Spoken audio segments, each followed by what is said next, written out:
5 weeks until I become a dad for the very first time. I need to know as much as I can in the rest of the short space of time that I have. And on today's show, my good buddy Dave Caban is going to come along and give me the essentials for new parents. So I hope you're going to enjoy this one. Lots of good stories along the way. It's coming up right after this.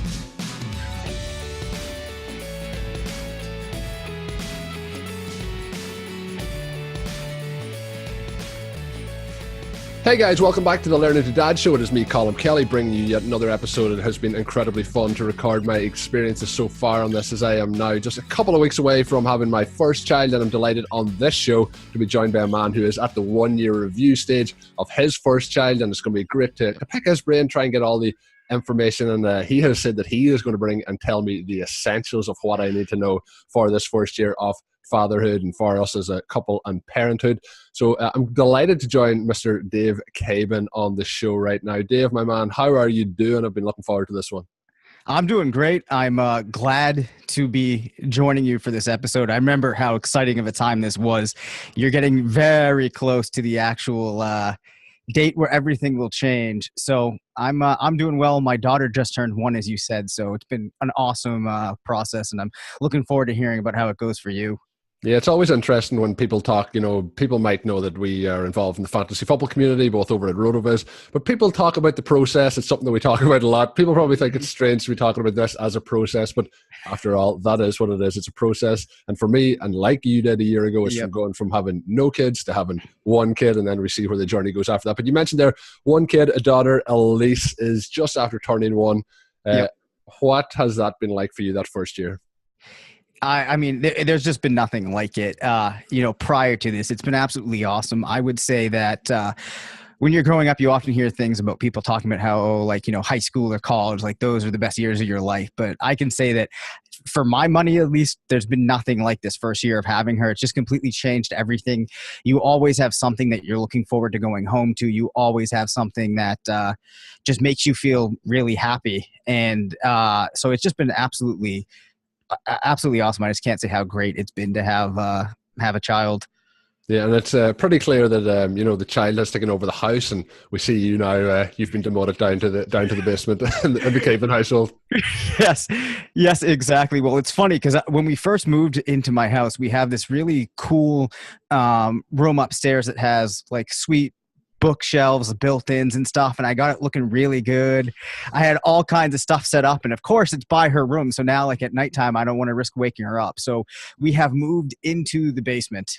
Here we are. That is the way to go, and I'm sure the same thing's going to happen to me in the not too distant future. But you have the experience, the 1 year off experience, and obviously everything's so fresh in your mind, and you're ready to just give me all that information. I have a pen here, I have a notepad here. I am ready to go, ready to write down as much as I can, and it's all going to come from Mr. Dave Caban. So, Dave, when we look at it that first year, what is the one thing, going back, it's not 365 days, let me have a guess, 384 days ago when baby Elise was born, what is the one thing you wish, pre-parent that you knew now that would make life a hell of a lot more easier? And I have my pen at the ready.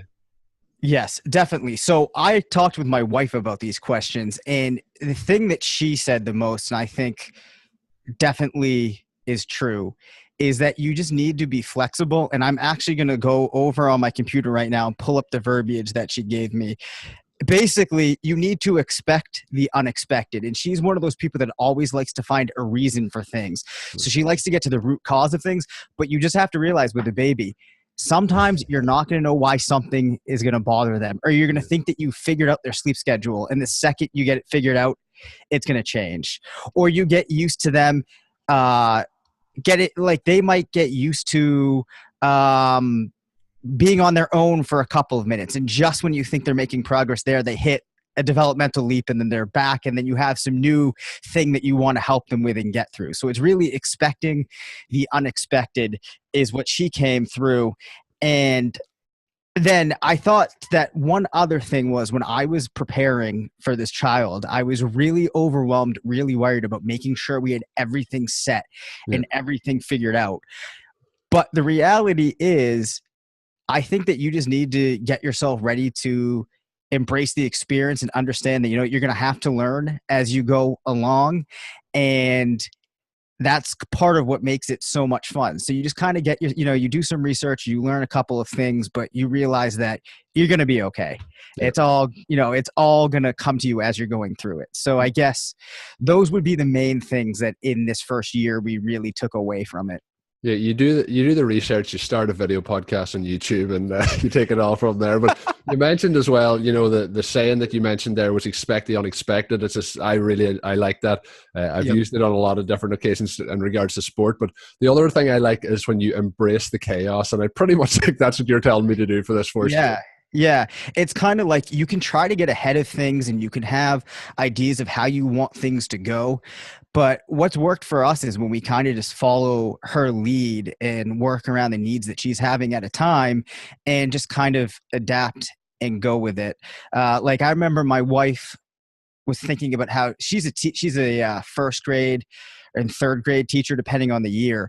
So she's used to scheduling things out for her students and having, a very solid plan. So for her, like before Elise came, she was thinking about what their day schedule would be like. And she learned very quickly she had to kind of throw that out and be ready to adapt. So you mentioned obviously the change in that 1 year and the experiences you've taken from that. But I've asked everyone kind of this on the series, and that was from the day before having the baby to the day after, kind of what was the biggest change? You obviously have expectations, what's going to happen, what's going to change. I have expectations. Some of them are probably way overblown. But if you had to look at the one thing that really overnight switched, what was that? A lot of people say like, oh, well, you can't, like you kind of mentioned when you said about leaving the child in the room and you think things are starting to go the right way. You can't do that. You can't just run to the shops very quickly. A lot of people said about you just can't go out and drink as much as you would like to. I don't tend to go out and do that very often. Me either. And, so I think we might have different expectations, but what is that expectation that I should have that you thought changed the most from the day before to the day after, that kind of instant? Yeah. The thing that stood out to me the most is just having something that kind of turns the volume down on everything else in your life, and you have something that just becomes so much more important than everything else. And I think sometimes when you think of the things that are going to change, you hear a lot of things that are somewhat towards the negative. So I thought, I'd kind of share it for positive, which is for me, it's like I said before, you always have that one thing that's more important than anything else. And when it's something that, you're just so proud and happy to have, it's just a really awesome feeling to have, to know that, no matter what else is going on, you have your little baby who you just love so much. You get to come home to them every day. So it puts everything in your life in perspective, and things that you might have been bothered by before, or stressed out about before. Like when you come home and you're playing with them and whatnot, like you have that, just kind of like, all right, everything's good. Like this is what's important. And it's just a really nice feeling to have. So that's something you can definitely look forward to. Yeah, I really think that that's something that I've taken away from the series. And I think the perspective as well, I try and have perspective, but it can be hard at times. Sometimes you think like, oh, like for us, for example, I'm missing, some of a game of football or something on the TV. I can't watch it. And you think it's such a big deal. And I can think that's what's going to probably change for me, my perspective on, recording so many podcasts every week. And that it might change a little bit, but we'll try and fit them all in for the people there that do enjoy them. But we did ask, kind of you've shared there the happiness of coming home, being able to maybe there to play with. There's a lot of positive experience, and I think throughout the series all the guests have been extremely positive, and I think that's a nice change, because what I like to do is try and bring positivity. And I find not to get a downer here on my country, but I tend people in Ireland like to have a little bit of we complain about everything at the moment here. There's been snow this week, and the people up where I'm from, there hasn't been snow, and people are giving out that there was meant to be snow. There's no snow. Then the people where there is the snow are giving out that there's too much snow. We just like to give out about everything here in Ireland. But when you look then at, we're going to let you have a chance here to give out and to be on the not positive side. What for you is the worst part of being a parent? I think, in talking with my wife about this, definitely one of the most major things, and it can depend on your child, but Elise does not sleep very well. So the toughest part of the thing, we're both people that love to sleep in, get a lot of sleep. I think if I could, I'd sleep for 12, 14 hours a day. Me too. And you're down to very broken up sleep. Because even if she's doing stretches of getting 2 or 3 hours when she was like even very little, you never really get a good REM sleep going. So it's just the being tired. And that was kind of the major thing for my wife. So my wife is still breastfeeding even at a year, like at least has never taken a bottle. So that's really demanding on her. So after a while of always being up in the night, making sure she's fed and whatnot, that can take a toll on you. And I think the other thing is just having something that you're always preoccupied, that you're always worried, always nervous about.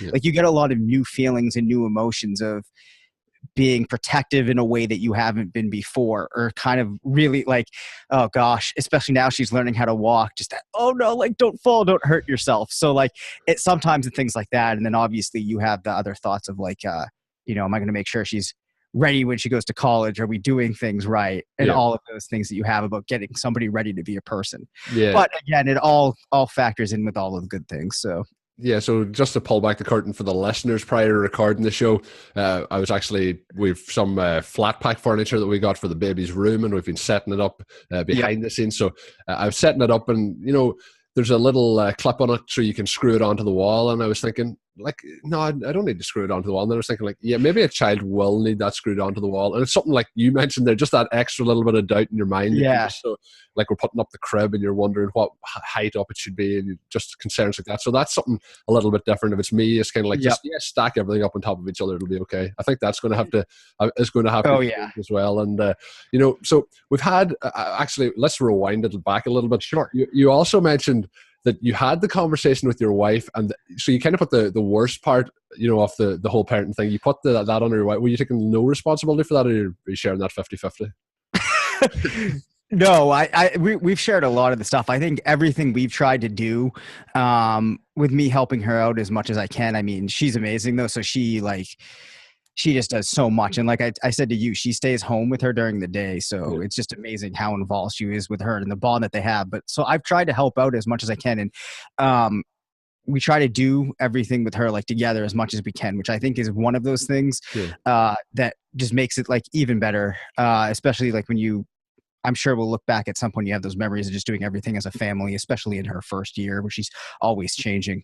And to clarify, it wasn't in were you doing 50% of the work. I was saying were you putting the responsibility on her picking the worst part of being a parent on my bad. Nice save, though. You answered that very, very admirably. I think I'll try and keep that answer scripted for a future reference. Nice job there, Dave. Okay, all right. Thank you. Yeah, I wasn't exactly like I think that was a classic case of where you're getting ready to answer the question and not sure how you're going to, and you don't really hear it. So awesome. That happens us all the time. So let's just keep it flowing along. But the next part, worst thing about being a parent, now the worst piece of advice you ever got as a parent. What was the one thing you said, like, oh, I'm not listening to this guy ever again if he tells me anything, because I'm not doing that with my kid? Yeah, I don't think that there's one thing in specific, but I would say that anytime you get advice from somebody that's extremely steadfast, or like this is a particular given rule, this is the only way you can do things, anything like that, I have come to term isn't good advice. I think that you need to find what works for you and what you feel comfortable with. And more than anything, every kid is really different. So just because somebody did something and it worked for their child doesn't mean that it's going to work for yours. So, you just kind of need to go with your instincts. And if somebody's giving you something that is a rule that you have to 100% follow, and that's the only way you can do things. Normally, I've kind of felt like that's not great advice. Yeah, that has come up a good few times too on this series, and I think for life in general, that is a key thing to look at, because when people are so steadfast in their way, and I think that's a lot of the problem with, like, I'm not going to get into politics now, but with politics, the people just like, you're on a team, we can't agree on anything, we have to be opposites on everything. You need to sometimes find that common ground, and sometimes it's not your way or their way, it's finding it in the middle. So I agree 100% with that. Yep. Yeah, so that's a huge one to just always have in the back of your head, especially like, when your parents or your grandparents, they used to do one. You hear a lot of, well, like, oh, we never did this and you turned out fine. And it's like, well, things, new world. So things probably are a little bit more safer and more hygienic now, but like, everyone looks. I think when, like, in 40 years' time, Dave, when we're getting old, we'll be saying, "Yeah, when I was young, we didn't do that." So it happens with every generation. I think, and every generation says that's not going to happen with us, but eventually it does happen with that. Right. You mentioned Elise being the child's name. Yep. With us at the moment, we don't know if it's a boy or a girl. And we're trying to figure out names, trying to wonder. Yeah. And the funny thing is, being, talking about NFL and writing about NFL, sometimes we have kind of joking conversations. My wife says, like, name me out some NFL players and we can try and guess to see if this name works. And some of the names might work, but there's quite, there's a few DeMarcuses there. There's a couple of Tyreeks, there's a lot of different names. I don't think they'll fit for me, but it's interesting trying to pick out the names in novel ways. At the moment, I shared it in one of the other shows that we've come up with. I don't know how this came about. She came up with the name Filbert was the nickname for the baby. So we always said, how's Filbert? And Filbert's doing okay. So then her parents have started using it. My parents have started using it at Christmas. We went to her parents' house. There was this big Christmas sack with Filbert written across the top of it. So it's like now it's almost like a nickname, and I don't know if there'll be pressure to use the name when the baby comes along, but I don't think it's sticking. But we kind of have a short list on both sides. But was it a hard thing for you picking that name? Was it a name that ran somewhat in the family, or was it just one that you both liked and settled on it? It was just one that we both liked and settled on. We normally are pretty in line kind of with the things that we like, especially on the girls' name side. The boys' names we were going to struggle with. So luckily, we only had to go on the girls' side. But what we did was we sat down and we each wrote out a list of 10 names that we really liked. And then after we each did our list, we ranked each name on a scale from 1 to 10.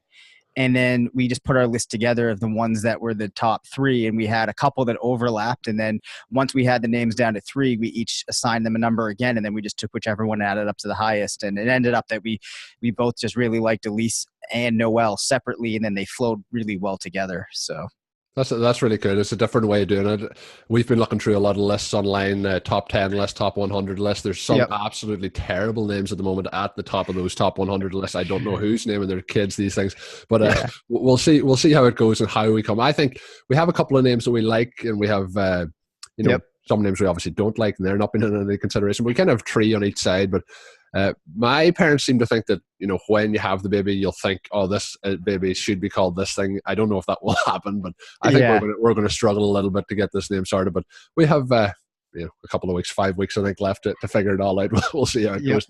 So anyone that has any name suggestions, hit us up in the comment section below here. Let me know what I should be calling this baby. The next one up, and I know this one is one that you want to answer. It's one that I've had on the show a couple of times. It's about the pets, and I know you have pets. I know we might even have a guest appearance at some point if they walk through the set here. But with your pets, I'll let you name them first and tell us what they are. I know there's cats going about. But when you have your pet and even like you have 2 questions because you have more than one, but when you sit down and you think, what is the one thing, if my animal could talk perfect English and answer just one question, what would I ask, and like why would I ask that? We've had a few interesting suggestions, but what would you ask? So we have a dog named Phoebe and a cat named Henry. And a little background, Phoebe is a Maltipoo. She's a little 6-pound dog. Henry is a ragdoll, is the type of breed of cat that he is, and he weighs like 18 pounds. He's a lot bigger. They used to get a lot of attention. Unfortunately, we had Henry first. When Phoebe came along, he got less attention. Now with Elise, he's really low on the totem pole.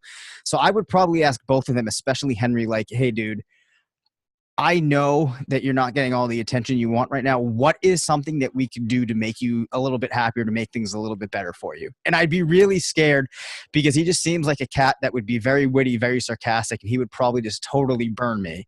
But I'd love to ask both of them that so we can make their lives a little bit better and find out, because you do feel kind of guilty for anybody that has pets. Then when your kid comes along, you just have to, give them way much more of yourself, and the pets, they are older, they can fend for themselves a little bit more. So that's what I would ask.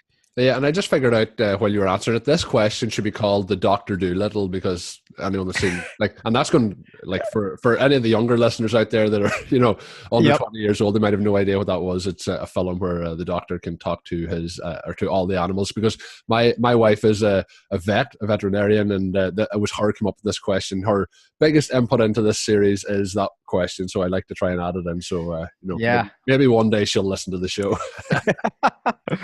But moving on to the next one, we're back in the childhood. We're doing a lot of reminiscing, heading back in time in this one. But Dave, everyone so far I've asked this question has actually hit what they expected. Can we have something that we need somebody who hasn't got to what their childhood dream was outside of myself? What was the childhood dream, and did you get to it? Gosh, I can't even really I had a lot of different childhood dreams and different things that I wanted to do. I don't know if I've ever really got to any of them, but I do know that a lot of the decisions I made in life were just kind of aimed at having a family and having kids. So I guess in that regard, yeah, I guess, I got to that one. Yeah, that's a good one because, when you're young, you do think of, I'm sure for girls, they think of their wedding day, but men probably don't think, we don't probably think Right. much in that way. But you do think about like, what would it be like to, be a father? What would it be like to be married? You do think of those sort of things. So I think that's a very, it's a positive answer and it's an interesting answer. So I guess both of us, well, me in a couple of weeks' time, but we've both hit that goal. So childhood dream achieved. I can now say that. Every other one has gone by the wayside, so I'll say that. Did you ever have any inclinations to be an astronaut? Did that ever come across your mind? I think that when I was a kid, yeah, that might have come across my mind. And all of the typical things when I was little, my grandma was always saying that I would be a professional baseball player. What she didn't realize was that I'm 5'6", 150 pounds and not particularly athletic. So that didn't happen because I guess pretty young, I was able to throw a pretty mean fastball. I just didn't really, develop that fastball much beyond what I was doing when I was about 5. So. And you've mentioned as well along the way here that some special things, about having children, the happiness it brings and so on. But when you look at it, what for you is the best part of it? If you could only pick out one thing, what would the best part of being a parent be for you so far? I think I touched upon this before, but what it really is, it's just having that one thing in your life that is just so much more important to you than anything has been before. And just having something that, when you come home and you get to hold your baby and you get to see them, you're just, it's just a feeling that you really can't describe till you have it. So that's been my favorite part. It's having that relationship that is entirely different than anything that you've had before and just really turns the volume on everything else down. Yeah. And I think that's the one thing that I've thought about it a lot over the last couple of weeks is what is the feeling, when you have the child, when you first see the child, we don't know if it's a boy or a girl, all the emotions. You said you don't know it until you feel it, but is there any way of, giving me some advice on what that's going to be? I'm not a very emotional person. Right. I don't cry very often, but I think this might be one of the times where it might get to me. I really have no idea what way I'm going to react in this one. I guess I would describe it like, I'm not normally like sometimes not really like the happiest or, most like, everything sunshine and rainbows type of person. But I can truly say, like when I think about Elise at any point, like you just get that really, really, really happy feeling. And that, I guess, thinking it through it like that would be the best way I could kind of describe what it might be like. And you probably will get choked up that first night that you're holding her and everything, or something along those lines. You'll probably be surprised. Could be a him. We don't know yet. Oh, right. Well, according to my wife, it's going to be, and it has an uncanny ability for guessing what people are going to have. She said, you're going to have a girl. Oh, well, I think it's a girl and my wife thinks it's a boy. So one of us has to be right. I've said that in the series, but everyone seems to think that it's going to be either a boy or a girl. So somebody has to be right. Yeah. Well, so I actually don't know if you want to incorporate this later, but I want to make sure we get this in. We actually made you a list of 4 names, 4 boys' names, 4 girls' names, if you want to hear them. Oh yeah, you can. I'm always good for some advice. So we have no idea if you'll like any of these or whatnot. We've considered the last name a little bit, but I'll just quickly read off the 4 for you. You can do what you will. Okay. So we came up for boys' names. We had Finn, Jack, Kieran, and Nolan. And on the girl side, a name that my wife says is ridiculous, but I actually think that there's a possibility it might be a somewhat common name in Ireland. I might be wrong there, but Calliope. Have you ever heard that name? No, it's not. It's a musical instrument that's played at like carnivals and stuff. All right, it's not a common name. No. Okay. It's not a common name over here either. I just like it. Second one was Lillian. Yeah. Oh, Lillian's pretty nice. Yeah. Yep. Call her Lily. Third was Nora, and 4 was Paige. So those are the names we offer up into the mix. You've really got quite an Irish theme going on there. There must have been quite a bit of thought went into that. Yeah. We tried to tailor them with what, might be some common names for you, having never been to Ireland, so we don't know, and what might work with the last name. So yeah, when we look, Nolan was an interesting one. I thought, you had Kieran in there, which is very different. What else? We also had Jack. What was the first one? The first one was Finn. Yeah. So very, very interesting names. I think I might have to bring those back to the wife, see what she thinks of them. Finn is actually, there's a famous Irish kind of character, a legend, I guess you'll call it, Finn McCool, and he actually was the person involved in a legendary tale called The Salmon of Knowledge here in Ireland. So I'll have to check that out. Maybe we'll put some famous ancestry and just some way we'll blend the story to make it seem like that was the reason. But an interesting name. We'll see. I'll put it to her, see how we get on with that. The other thing I want to know is with families, you obviously have family traditions. There's only a year in. Traditions tend to take years and years and years until they're really embedded in. Is there any small, maybe week-to-week traditions that you have been able to keep up through the first year, or are we still getting to that ground? Yeah. So one thing, well, I guess it's kind of two separate things, but one thing that's really neat is where we live. We're very close in proximity to all of our parents. So Lindsay's dad has been coming over every Friday night with pizza. And so it's a good way to see the baby. Like everybody gets to hang out and make sure that pizza. Yeah, and have pizza, so it's awesome. So that's just one little thing, and then her mom comes over every Tuesday after work and just spends an hour and a half with her, and that way they get to really know her well. And then my parents, they don't have as flexible of a schedule, but so they get to see her a fair amount. But it's been cool to have those going on. And then the other thing that we've been doing is every month we sit Elise down on the couch next to this little fox stuffed animal that's about this big. Yeah. And we take a picture next to it, and it's awesome because you see when you first bring her home, she's about half of its size, and now she's so much bigger than it. So that's a cool thing. We have the picture from every month, and then what we're going to do is take a picture of her with it every year on her birthday. Cool. And my wife has a set of questions. She's going to interview her with the same questions on her birthday every year and see how that changes. So we're looking forward to it. We're just in the beginning of that, but I think it should be really cool when we have it all done. That's a really cool idea. The one with the stuffed animal for the, look at this. Look at all these stuffed animals that we have around here. And we actually have another stuffed animal coming in and literally a perfect timing. There he is. That's Henry. Henry, anything to say to the show? Anything for the listeners? Respect the baby. Don't get all up in their face. No, she loves him, but he had a tendency when she was really little to he likes to rub up against you. And he would rub up his face against her when she was really little. So we had to stop him from doing that because she didn't really like it. But so we got all the stuffed animals in anyway. We got Henry and all my crew behind me here. But nice. I'm running out of room on the set because there he is. I actually have 5 or 6 other stuffed animals that haven't made their way in yet. So maybe down the line we'll get them all to fit in as well. But eventually you're not going to see me. It's just going to be stuffed animals all over the place. But the last one is Yep. I've been talking about cartoons, Disney. That 1 year might be a little bit early to get into the whole cartoon movie business. But is there anything that you've sat down and watched with Elise yet? Any films that have crept up? Is there anything that she likes on the TV? We really try to limit the even though we love TV and we plan on letting her watch a lot at this stage, we've tried to really limit the screen time that she's had.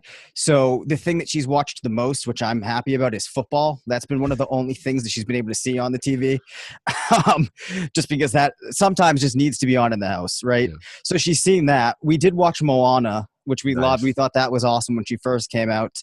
And I'm looking forward to when we get to my favorite Disney film from when I was a kid was Aladdin. Yeah. Always loved that. I liked The Lion King, but when I watched as an adult, I did not like it as much as I did as a child. But of the ones that we've seen as adults, I was blown away by Frozen. I thought the animation on that, the scenery, the story, obviously the music, everything on Frozen was awesome. So I'm looking forward to when we can start watching those with her.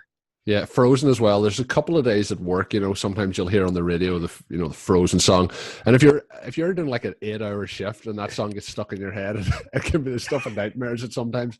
But I really enjoy all the Disney stuff. I like to incorporate it into the show from time to time. But I think I'm going to take on board the advice. Patrick Doherty, when he was on the show, he said that his child, she's 2 and they're keeping her away from trying to not have her around screens and all. I think it's a very good idea. Then as the child gets older, you can incorporate it in. I think it's a smart way to go. I think I'm going to try and do the same there and follow that kind of piece of advice. I thought that was something that I hadn't thought about prior to doing these shows, and I think it's something that I'm going to try and use. So obviously maybe that'll limit my screen time as well, but that's just part of the consequences of these things, I guess. Right. Well, the great part about it too is then if you don't let them have it routinely, you can use it as something really special. Yeah. So there's been a couple of times when we're trying to trim her nails or something like that, and she's just not having it, you just pop the TV on, you put on like a kid show. She gets 5 minutes of it, but she's just absolutely enthralled for those 5 minutes.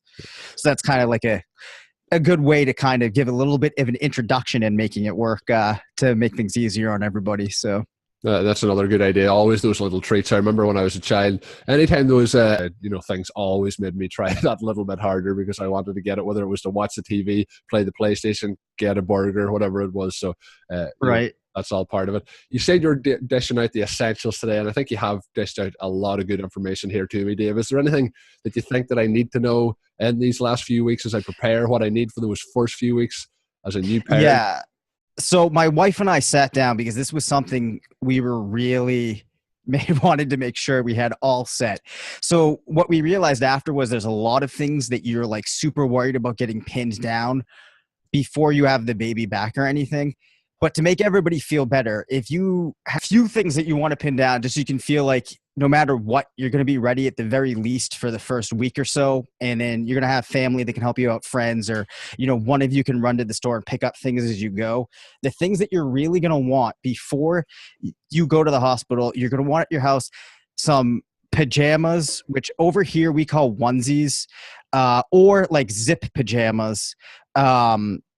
Because there's some with buttons. You're going to be changing that baby so much, like the first couple of weeks. Well, really for a while, but especially in the first couple of weeks, basically all they do is sleep, eat, and poop. So zip jams are awesome. You're going to want diapers, which I think you guys might call nappies or something else. I don't know. What do you call them? Nappies. Okay. You want that. You want wipes to wipe them up. My wife really likes the water wipes because you can use those on other parts of the body other than just wiping their bum, which comes in handy sometimes if they get messy for whatever reason. The other one, like the only really big item that you'd probably want to have, and you could do a variation on this, but a pack and play with a changing station we got, and it was awesome because all in one confined little area, the spot where she could sleep. We got one that came with a changing station, so we could change her on that, and it had really awesome storage on the side for all the things that we need. So if there's like one big item that you're going to want, you get a pack and play with a changing station. That would be huge. And then you also want to make sure that you have the car seat ready and you get it set up and everything in the car, because that's something that you could very easily forget, and you're going to need that car seat to get them home.